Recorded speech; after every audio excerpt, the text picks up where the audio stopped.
Hey, my babies. So, today I want to really go into detail why I always say watch your words and watch your mouth. Now, this is going to be quite a rabbit hole, so just stick with me. And I will warn you ahead of time that this does have themes of sexual assault. Um, but nothing super terrible. So I always say to watch your mind and watch your mouth because your thoughts are very powerful. In fact, they emit a measurable energy that can be caught and captured and recorded by scientific equipment. I remember when I was in, I believe, first grade, and I was going to school in Chicago, and it was book fair time, which was right before Halloween. So they had all the good Goosebumps books out and all of these things. And I picked up this one particular book that was about different spirits, right? It was written by, I believe, a team of parapsychologists. So it was like the lore behind it and real instances. And it gave the lore behind vampires, werewolves, different types of spirits. And what was really interesting was when it got to the section about poltergeists. Parapsychologists had actually found that in some cases of poltergeist activity, the source of it was actually a living person.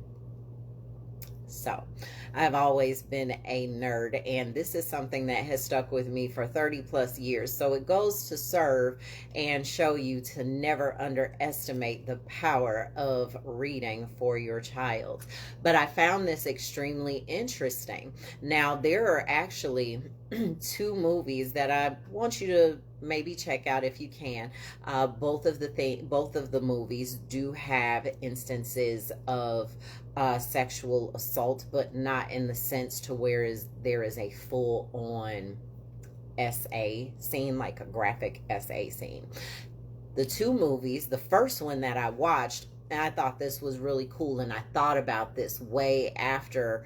I thought about this after I watched this movie. I watched it with my mom. I was probably like 9, right? I grew up on horror movies. So, yes, I watched horror movies with my grandma, my granddad, and even my mom. So, this movie is called The Entity, and it came out, I think, in the late 80s, early 90s, and it is a story of a woman who was haunted by a spirit that would regularly assault her at night in her bed. She does all the things. She contacts the church, tries to have the house blessed.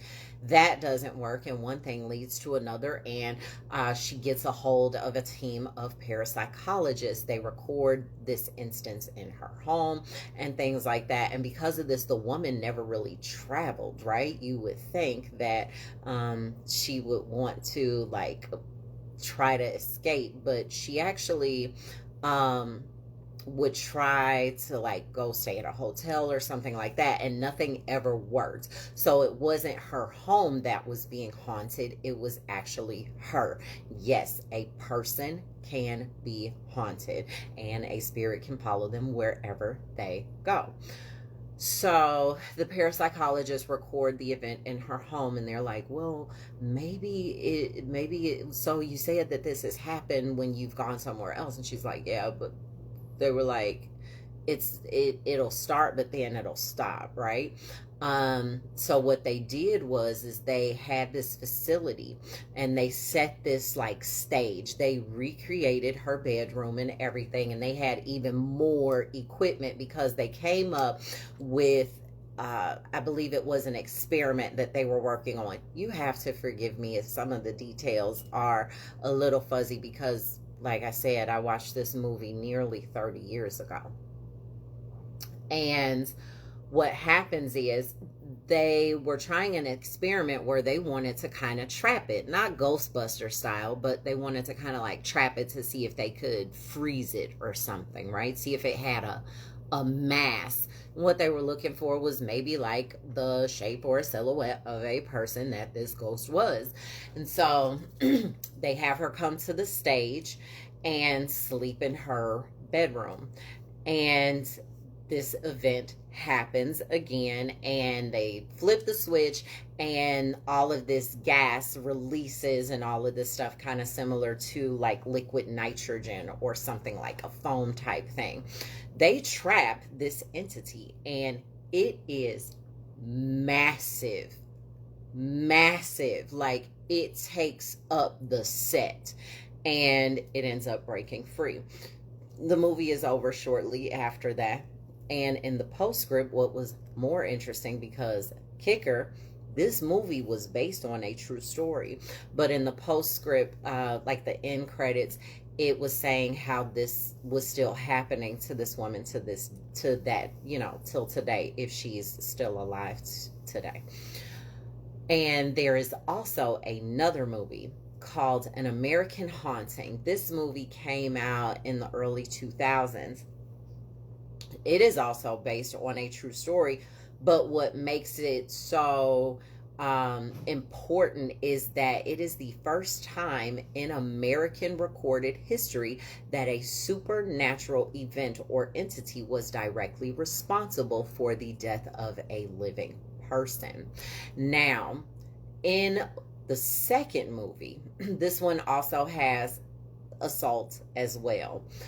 The second movie, The American Haunting, what happened was the movie takes place in like the early days of America, like in I believe the 17 or 1800s, right? Very few hundred years ago.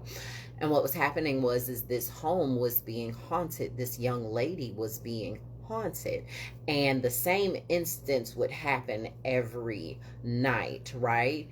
And what ended up happening is that the spirit was the girl's innocence, because she was being attacked on a regular basis by her father.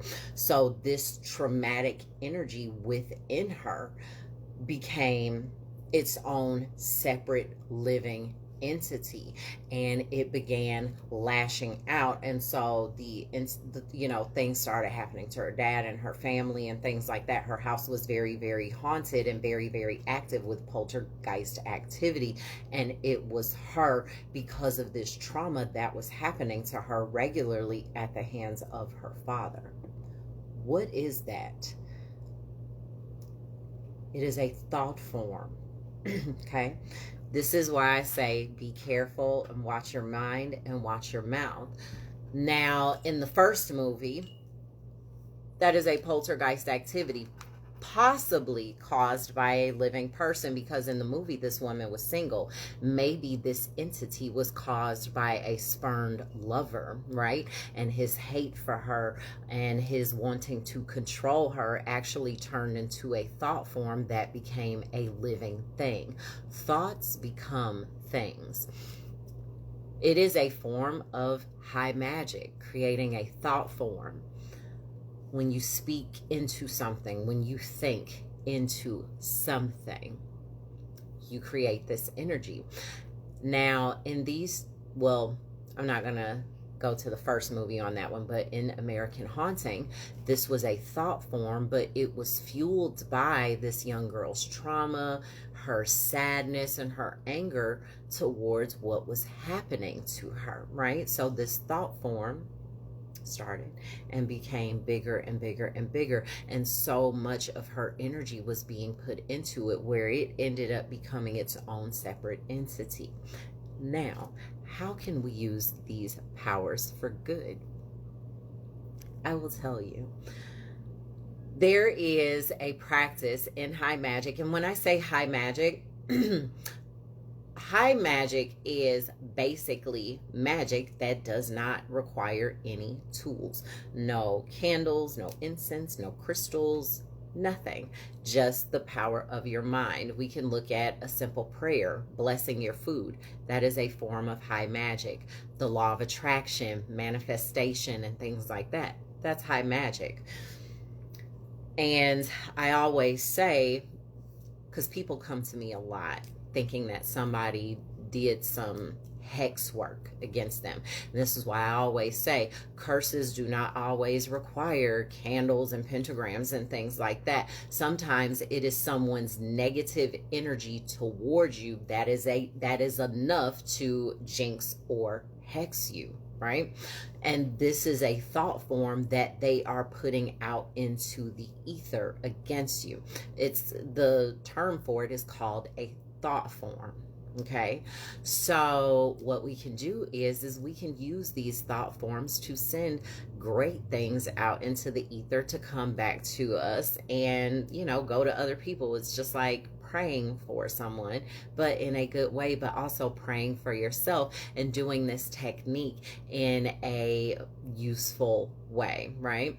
And not to say that this young lady was fueling her thought form with anything negative. That is the appropriate feelings to have when something like that is happening to you. However, she was not unaware. She was not aware that that's what that was. She created a thought form. So what we can do is a good exercise or technique, which I hope you watch the video because it requires the fourfold breath. One technique is creating a thought form and fueling it with whatever you want. Now, you don't have to be a Reiki master or super adept in energy work to try this. We all have energy centers all over our body. We are all by now familiar with the 7. However, there are energy centers in your hands. Whether you are attuned to Reiki or some other form of spiritual energy healing, it does not matter. When you really sit and you focus, just sit with your hands, right? When you like praying, right? There's actually a reason that we put our hands together to pray, because it's I don't want to really say it, but when we do this, it's a bastardized form of creating a thought form, right? I grew up in church and we always had to pray like this. But when you really sit and focus your energy, right? Start in the prayer position, right? Because that's what we're all used to. But begin to kind of separate your hands, right? And let your fingers relax. And you're going to use the fourfold breath to breathe into and feel the energy. And sometimes when you could begin to do this or this, and you can actually feel, you might even start to feel like heat being generated in between your hands, or even feel like something is in there. But you want to concentrate and focus your energy, right? Because we're plugged into cosmic energy and we're visualizing this cosmic energy coming through us all the way down from the top of our head to the bottom of our feet, back up to our heart. This is why when you do the thought form, you always want to put your hands about the level of your heart, right? So when you're feeling that, you can begin to feed whatever you want into this thought form. It's just like when you go to work and you have a job that you hate. You pull up every day. I hate this job. I hate this damn job. I hope this motherfucker burns to the ground by Monday morning so I don't have to go to work. You are feeding the I hate my job thought form. And every time you think of it and every time you speak on it, right, you're creating that thought form. And so what you are actually doing is creating more reasons to hate your job, right? So that's a negative, right? We can feed a thought form with positive thoughts and positive words. So do this exercise, or if you want to just do your hands like this, or just keep them still. But when you breathe in, right, for the fourfold breath, you're channeling all of that cosmic energy. You're holding, focusing on what you want to put into your thought form, And on the exhale, you are breathing into your thought form and making it bigger. So try that exercise. I am creating, manifesting a whatever you want. There's no wrong answer, right? As long as you don't use this for negative, right? Because I always am very mindful of the things that I teach. Use the things for what you would prefer to use them for. However, I would prefer to use this for positive, right? Because although things like anger and fear are very, very powerful and very strong emotional sources for these things, the most powerful energy in the universe is love. So when I do all of my workings, I always add with harm to none. But try to create that thought form, right? I would say do the fourfold breath a few times, right? But when you breathe out into it, allow it to get bigger and bigger and bigger. And then release it into the ether and say, let this go out and let this be received by the universe, by God, whatever whatever that is that's comfortable for you, and send that thought form out and watch things begin to really, really happen. Because the breath, I'm telling you guys, the breath is so important in Pacific Islander culture. They call it the ka or ha. It's essential life breath, right? Breath has so many words and so many connotations all around the world, and it is very, very important. So using the fourfold breath to actually create a thought form of your manifestations, right? And you could visualize whatever you want, right? Make like an imaginary vision board, right? Or even if one thing that I actually did to manifest my car is I took my phone and I placed it on the table, like where I was going to be looking, and I changed the timer on my phone so that the screen wouldn't black out, right? And as I'm doing the thought form, I'm focusing on the thought form, but I'm able to see my phone and the picture of the car that I'd like through it. And within about a week or so, I had a new car. So use that. You could use it for your healing, right? Or you could actually, if you want, you could take your vision board, because people have all of these ideas about making visual vision boards, which is fine, but I still have a poster board one. So if you want to take your vision board and lay it where you can see it through your hands and focus, like putting your breath into it, but also pulling the actual images into the thought form. Some people need visual representations, and that's okay. If you want to grab a luxury magazine, if you want to take a picture of a pile of money, whatever, if you want to have a picture of two people in love, or simply writing the word soulmate on a piece of paper where you can see it, you could feed this thought form and put whatever in it that you would like. As long as you're not hurting anybody, there is no wrong answer. So try this, because when I began to deliberately not just focus on the thing that I wanted, right?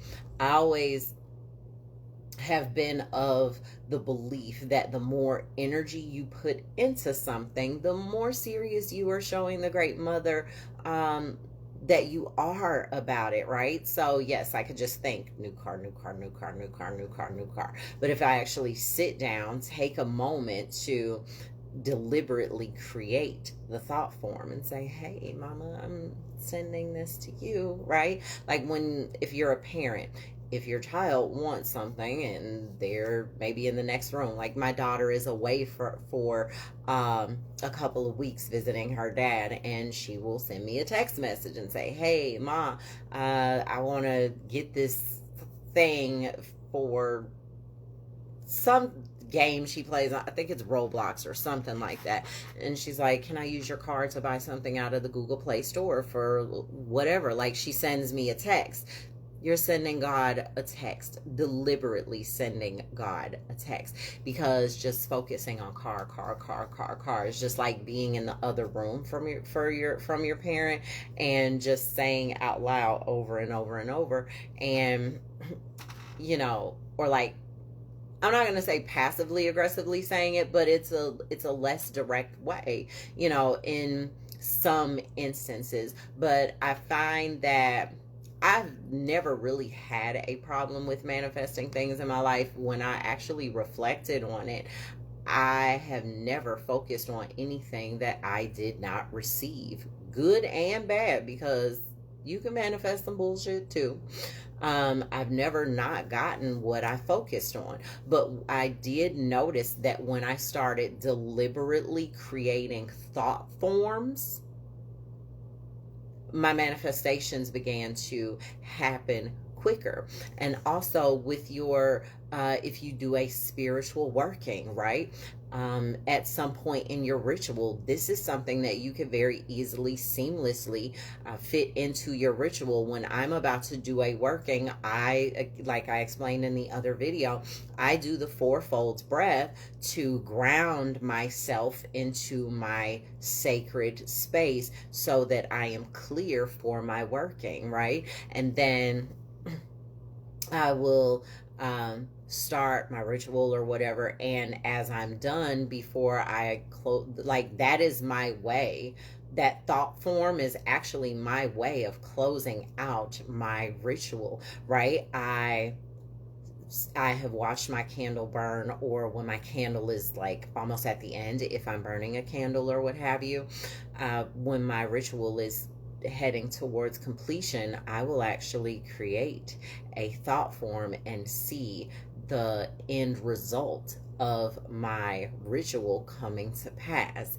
And then I release that, and I also thank all of my ancestors, angels, guardians, and guides for coming to be with me in that space and protecting me and offering their divine support. So as I release my team, I released that thought form as well, and things began to manifest quicker for me. So I hope that you try that. I hope if you get a chance, you watch those movies, because they are, well, as far as the entity goes, it's kind of an underrated cult classic. Maybe I just am so numb to horror movies, because like I said in a previous video, honey, Freddy Krueger and Jason Voorhees raised me. So but they are really good movies, if you can. Again, there are themes of assault in there, sexual assault, but again, not a graphic, not super graphic, uncomfortable scenes.